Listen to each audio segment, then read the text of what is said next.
Un tout autre sujet à présent, l'accueil des migrants. La question est évidemment d'actualité. À Ferrette, on y répond depuis février déjà. 92 migrants ont été accueillis. Une prise en charge par l'État, déléguée à une association d'insertion, mais qui repose aussi précieusement sur l'aide de 45 bénévoles. Route d'Alsace les met aujourd'hui en lumière avec ce reportage de Dominique Sidlazek et Vincent Lemiel.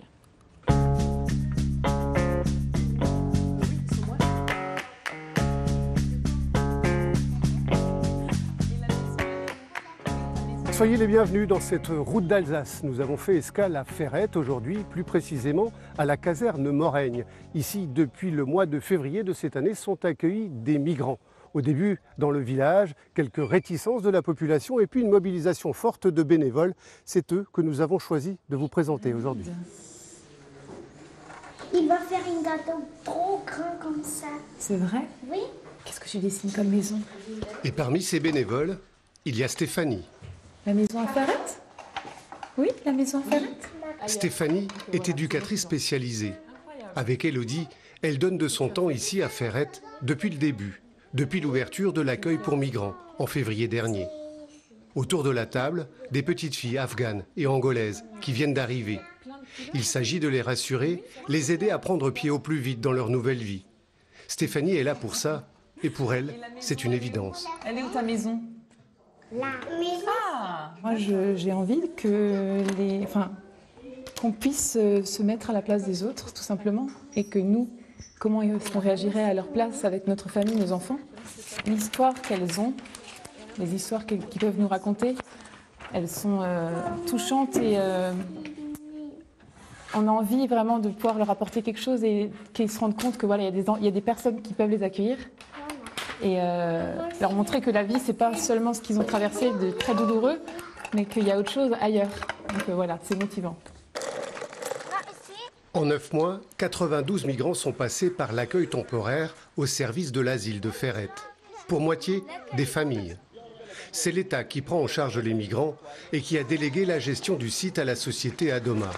Bonjour. Madame est là? La directrice est secondée par 4 intervenantes sociales, mais sans les bénévoles, les choses seraient bien différentes. Nous, on est plutôt du côté,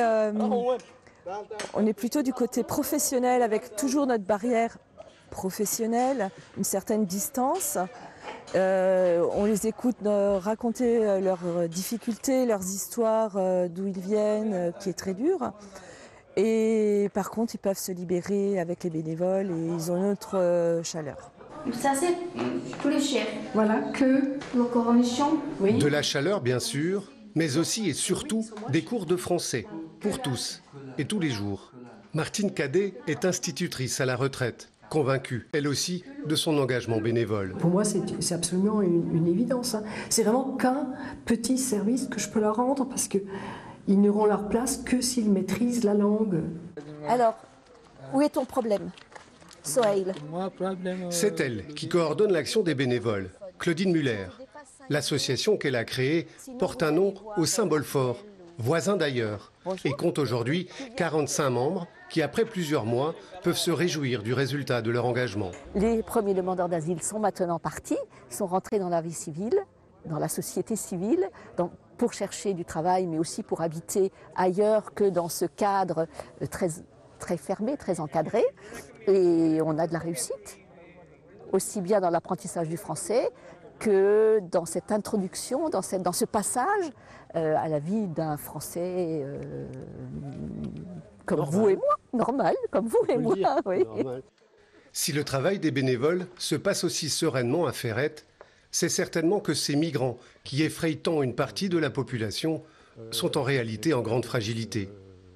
C'est eux qui ont certainement plus peur que nous dans leur situation.